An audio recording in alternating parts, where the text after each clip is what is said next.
So ngayon, no, ito ay pag-usapan ito tungkol sa ikapu at handog. No? Dapat ba tayong magbigay dito sa simbahan? Sa Diyos? Dapat ba ito? Kautusan ba ito ng Panginoon? Ano ba or saan ba napupunta ang mga ikapo natin at handog at para saan ba ito? Bakit tayo magbibigay nito? Dito sa Deuteronomy chapter 14 verse 22, sinabi dito ng ating Panginoon mismo, kukunan ninyo ng ikasampung bahagi ang inyong ani taon-taon. No? So every year kailangan may mabigay tayo doon sa templo. No? Ang ikasampung bahagi ng inyong ani, alak, langis, at ang panganay ng inyong mga alagang hayop ay doon ninyo kakainin sa lugar na pipiliin ng Diyos ninyong si Yahweh upang siya inyong maparangalan. So klaro po 'yan. So halimbawa, para tulad natin dito, may sahod tayo every year niyan. Ang 10% nun, kukunin natin 'yan at iipunin 'yan hanggang sa katapusan ng taon. At yung pira na yun, ibibili natin yun ng mga pagkain. Alak. Kung mga hayop ka, ibibigay yan doon, dadalhin yan doon upang doon kainin sa templo ng Panginoon, ang lugar na pinili ng Diyos upang ang Diyos ay parangalan. Ito or dito napupunta ang pira na ito. Hindi sa mga bangko ng mga pastor, sa mga bulsa, or pinagbibili ng kanilang mga sasakyan. Dito napupunta at ito, at ibang pira nito, gagamitin ito sa pangangailangan ng simbahan, sa pagpapaganda. Kasi nga, minsan ang simbahan is, sira ang simbahan, may sira sa bubong, may budget pa para sa pagpagamitan nitong pira na ito. Dito napupunta ito, at hindi doon sa mga bulsa ng mga pastor. Yung pira na gagamitin doon ibibili ng pagkain sa harapan ng Panginoon. At sinabi niya dito upang ang Diyos ay inyong maparangalan. No, so, klaro po yan. So, ngayon, may nangyayari na ba yan dito ngayon na sumusunod sa kautusan ng Panginoon patungkol sa ikapo? Wala. Minsan nga, magsasabi pa yung mga pastor nyo hindi ba kayo naaawa sa pastor nyo na maglalakad? Samantalang maglalakad lang? Hindi nyo ba bibilhin ng sasakyan? So doon nagsisimula ang korupsyon. Hindi ko sinasabi na bawal yan. Pwede niyang bilhin yan, pero yung sasakyanan ay hindi sa pastor, kundi pag-aari yan mismo ng Panginoon sa templo. Lahat makakasakay niyan. Hindi yan nagiging personal. Minsan, ngayon, ang mga templo, sira, wasak, patuloy pa rin nagririnta yung mga pastor, mga simbahan, nagririnta ng area at hindi pa rin nakabili ng sariling lupa. Kasi nga, yung pera saan napupunta? Sa bulsa ng mga pastor. Yung mga pastor nyo, milyon-milyon ang pera sa bangko, magara ang sasakyan. Samantalang yung templo na nanatili pa rin sira, nanatili pa rin nakarenta, wala pa rin sariling tahanan ng Panginoon, kundi nakarenta pa rin. So saan napupunta yung pera na yon? Hindi napupunta doon sa Panginoon, kundi papunta doon sa mga church leader nyo na ninanakaw na nila ng church leader nyo. Sila mismo nagsasabi patungkol sa kautusan ng Panginoon, patungkol sa tithes and offering, ngunit hindi nila sinasabi ang buong katotohanan kung saan paggagamitan ang pira na yun. Minsan nga may pangangailangan ng simbahan, sino pinapabayad or pinapagastos ng mga pastor? Yung mga member.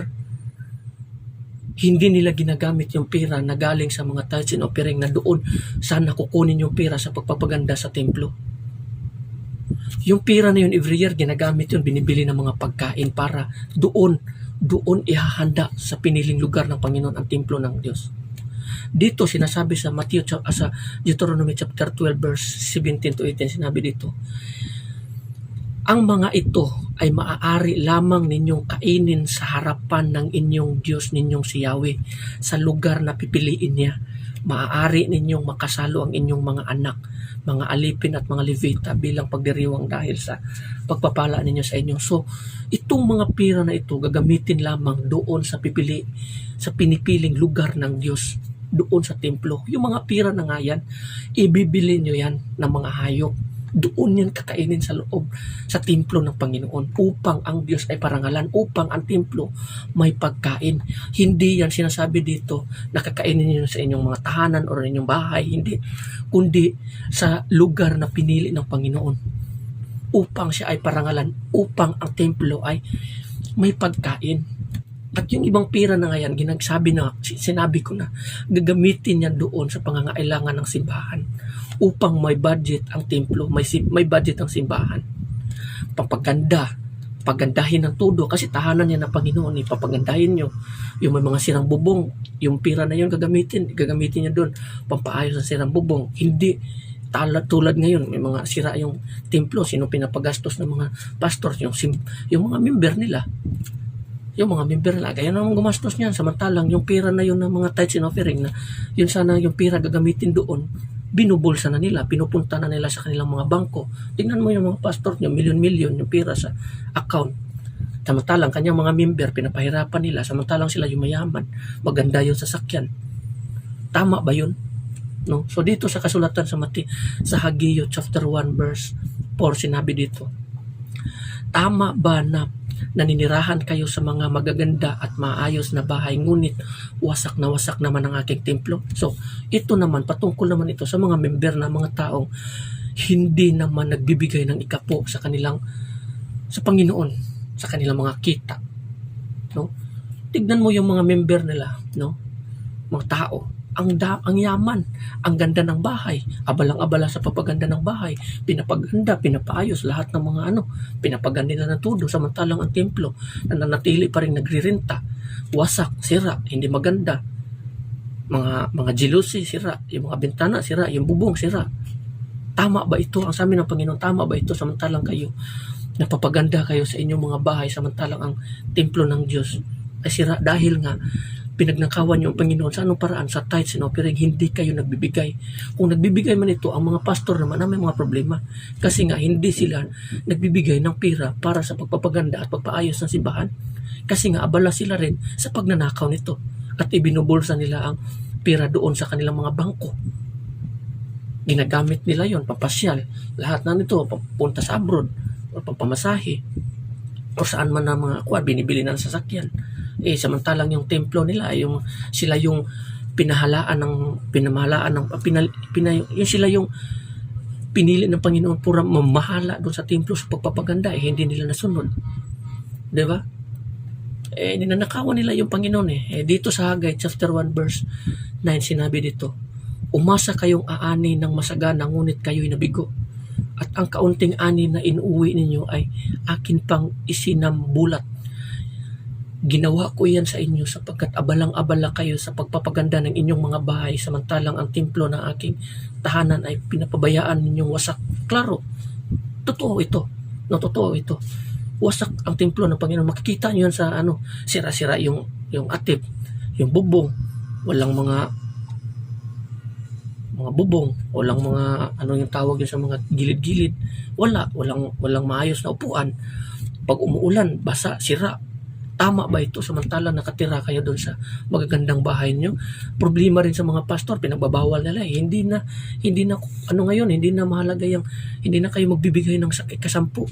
Ganito, ganyan. Sa ganitong paraan pala, itinuturo niyo doon sa mga tao ang pagnanakaw, kung paano magnakaw. Ngayon ay responsibility at kautusan ng Panginoon. Hindi naman yan para sa mga pastor. Para yan sa pagpaganda sa templo. Para yan may pagkain ang templo.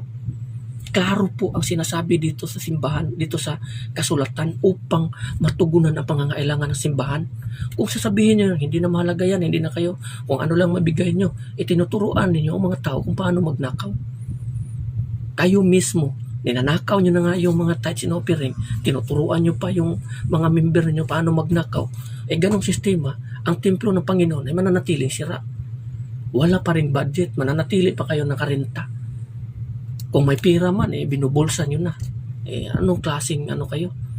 Diba dito sa Malakayas chapter 3 verse 8 to 10, sinabi dito, ang tanong ko na may matuwid ba pagnakawan ng tao ang Diyos? Hindi. Ngunit pinagnanakawan ninyo ako sa paanong paraan? Sa mga ikasampung bahagi at mga handog. So klaro po, ang mga tao, pinagnakawan na nila ang Diyos. Mga pastor, mga tao, pinagnakawan na nila ang Diyos sa ikasampung bahagi. Wala na, hindi na nasusunod kung ano yung mga kautusan ng Panginoon. Magaling sila magsalita ng mga ganito, ganyan.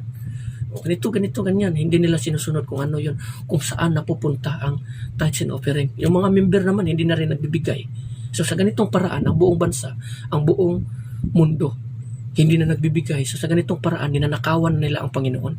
Dagdag dito, isinumpa ko kayong lahat sapagkat ako'y pinagnanakawan ng buong bansa. No, pinagnakawan ng buong bansa.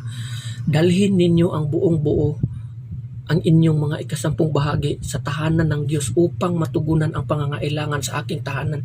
So klaro, yung pira na ito na ikapo, para ito talaga sa pangangailangan ng templo, sa tahanan ng Diyos, upang ang templo at tahanan ng Diyos may pagkain. Klaro po yan. At yung ibang pera na yung gagamitin doon sa pangangailangan sa pagpapaayos ng mga atip, bubong, pagpapaganda, may budget ang templo.